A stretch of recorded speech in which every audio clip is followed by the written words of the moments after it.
तो हरियाणा और जम्मू कश्मीर में काउंटिंग जारी है। हरियाणा में बीजेपी 33 सीटों पर आगे है, तो वहीं 15 पर जीत भारतीय जनता पार्टी दर्ज कर चुकी है और ये जीत साफ हो चुकी है। हरियाणा में कांग्रेस 24 सीटों पर आगे चल रही है। हालांकि हरियाणा में जो नतीजे हैं वो कांग्रेस की आशा के अनुरूप नहीं आए हैं। बीजेपी को शुरुआत से ही बढ़त यहां पर देखने को मिल रही है और अब ये करीब करीब साफ होता नजर आ रहा है कि तीसरी बार बीजेपी की सरकार हरियाणा में 24 सीटों पर कांग्रेस पार्टी आगे चल रही है। 13 पर कांग्रेस ने जीत दर्ज कर ली है। तो ये बड़ी जानकारी आपको दे रहे हैं। जैसे जैसे रुझान सामने आ रहे वो भी हमने आपको बताया। सुबह 8 बजे से काउंटिंग शुरू हुई और सबसे पहले हरियाणा में जो है कांग्रेस बढ़त बनाती हुई, उसके बाद से बीजेपी बढ़त बनाते हुए। हम रोहतक का रुख कर लेते हैं जहां पर हमारे सहयोगी वीरेंद्र हमारे साथ सीधे जुड़ रहे हैं। वीरेंद्र, ताजा अपडेट क्या है, जरा तस्वीरें भी दिखाइए वहां के हालचाल धरातल पर। देखिए, हरियाणा के अंदर जो एग्जिट पोल आए थे उसके विपरीत नतीजे आए हैं।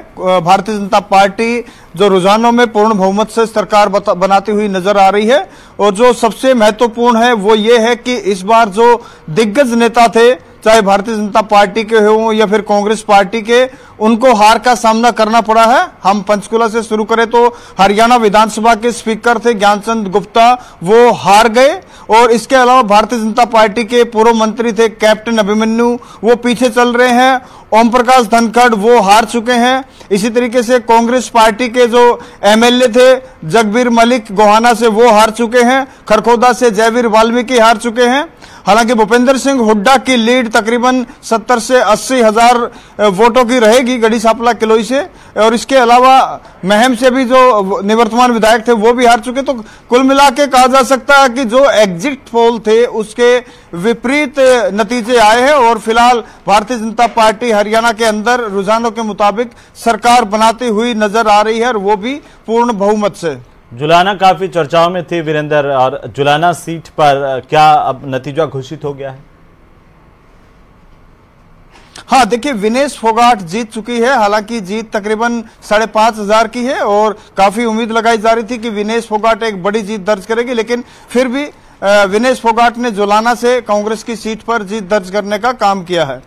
लेकिन वीरेंद्र, जिस तरीके से पहले से ही माहौल बनाया हुआ था, कांग्रेस को उम्मीदें थी, आखिरकार ये जो नतीजे आ रहे हैं वो कांग्रेस के पक्ष में उम्मीदों के मुताबिक नहीं कहे जा सकते। क्या सर आपको लगता है कि वहां पर इसका हुआ है?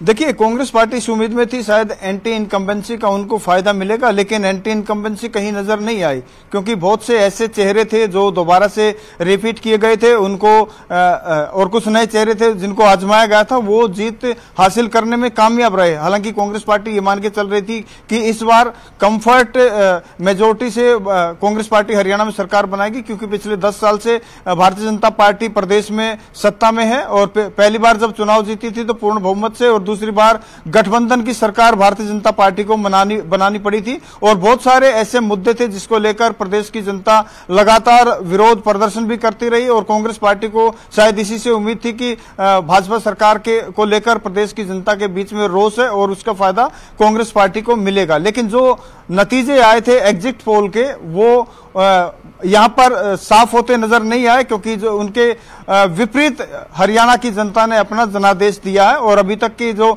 रुझानों की बात करें तो भारतीय जनता पार्टी एक बड़ी लीड की तरफ जाती हुई नजर आ रही है। वीरेंद्र, आप ग्राउंड पर रहते हैं, क्या लोगों की प्रतिक्रियाएं अभी सामने आई है? क्या लोग क्या कुछ कह रहे हैं? क्योंकि शुरुआत में जब रुझान सामने आ रहे थे हरियाणा के तो कांग्रेस आगे चल रही थी, कांग्रेस खेमे में खुशी का माहौल था, अभी क्या वहां पर हलचल है? देखिए, कांग्रेस खेमा शुरू से ही इस खुशफहमी में था कि शायद लोकसभा के दौरान जो राष्ट्रीय मुद्दे होते हैं और प्रधानमंत्री नरेंद्र मोदी का एक बड़ा फेस था, उसके बावजूद यहां पर 5 सीटें जीतने में कांग्रेस पार्टी सफल रही थी। 5 भारतीय जनता पार्टी को मिली थी और 5 कांग्रेस को मिली थी। और जो 2019 की बात करें तो सभी 10 लोकसभा सीटें भारतीय जनता पार्टी के पास थी। इसलिए कांग्रेस ये मान के चल रही थी कि हरियाणा के अंदर जो क्षेत्रीय मुद्दे हैं, जो समस्याएं हैं और एंटी इनकम्बेंसी है 10 साल की, उसका कांग्रेस पार्टी को फायदा मिलेगा। लेकिन जो नतीजे आ रहे हैं, रुझान आ रहे हैं, उससे ऐसा नहीं लगता कि प्रदेश की जनता इससे इत्तेफाक रखती थी और कांग्रेस पार्टी को अपना समर्थन देगी, लेकिन ऐसा नजर नहीं आया। शुक्रिया वीरेंद्र तमाम जानकारी साझा करने के लिए। बिल्कुल, और इसी बीच